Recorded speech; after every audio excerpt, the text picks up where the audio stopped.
Good morning प्यारे बच्चों। LR education academy में आपका फिर से हार्दिक स्वागत और अभिनंदन है। प्यारे बच्चों, आज हम आपको कक्षा 10 विषय विज्ञान के रासायनिक अभिक्रिया और समीकरण चैप्टर के दो टॉपिक ऊष्माक्षेपी अभिक्रिया और ऊष्मा शोषी अभिक्रिया के बारे में आपको बताने जा रहे हैं। क्या होती है ऊष्माक्षेपी अभिक्रिया? ऊष्माक्षेपी अभिक्रिया क्या होती है? ऊष्माक्षेपी अभिक्रिया में प्यारे बच्चों वह रासायनिक अभिक्रिया जिसमें ऊष्मा उत्सर्जित होती है, अर्थात ऊष्मा बाहर निकलती है, उसे ऊष्माक्षेपी अभिक्रिया कहती है। मतलब अभिक्रिया होगी और अभिक्रिया के दौरान फिर ऊष्मा मतलब गर्मपन ताप बाहर निकलेगा, उसे ऊष्माक्षेपी अभिक्रिया कहते हैं। उदाहरण के लिए हम एक एग्जांपल लेते हैं। जैसे हमने लिया मैथेन का दहन। मैथेन का दहन मैथेन क्या होता है? CH4। और जब इसका दहन करेंगे तो दहन किसकी उपस्थिति में होता है? ऑक्सीजन की उपस्थिति में। क्या होगा?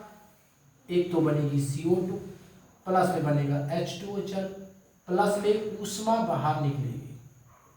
तो ये ऊष्मा बाहर निकल रही है, ऊष्मा उत्सर्जित हो रही है, इसलिए प्यारे बच्चों इसे ऊष्माक्षेपी अभिक्रिया कहा जाता है।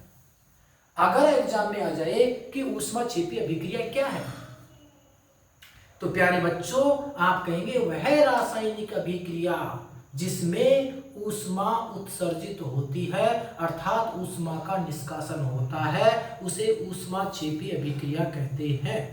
एग्जाम्पल के लिए आप कार्बन का दहन भी ले सकते हैं, C+O2 CO2 प्लस ऊष्मा। और आप मैथेन का दहन भी ले सकते हैं, और मैथेन का दहन कैसे लेंगे? CH4 को मैथेन कहते हैं, मैथेन। और ये जो मैथेन है प्यारे बच्चों CNG का प्रमुख घटक भी होता है। ये CNG का क्या है? प्रमुख घटक भी है। और O2 की उपस्थिति में जब ये जलता है तो CO2 कार्बन डाइऑक्साइड जल और ऊष्मा बाहर निकलती है, अतः इसे ऊष्माक्षेपी अभिक्रिया कहते हैं। अब प्यारे बच्चों हम बात करेंगे ऊष्मा शोषी अभिक्रिया। क्या होती है ऊष्मा शोषी? वह रासायनिक अभिक्रिया जिसमें ऊष्मा का अवशोषण होता है, अर्थात ऊष्मा यहां पे ग्रहण की जाएगी तब जाके ये अभिक्रिया होगी। तो आसान भाषा में कहें तो क्या कहेंगे ऊष्मा शोषी अभिक्रिया? वह रासायनिक अभिक्रिया जिसमें ऊष्मा का अवशोषण होता हो, अवशोषण होता हो। तो जिसमें ऊष्मा का अवशोषण होता है उसे ऊष्मा शोषी अभिक्रिया कहते हैं।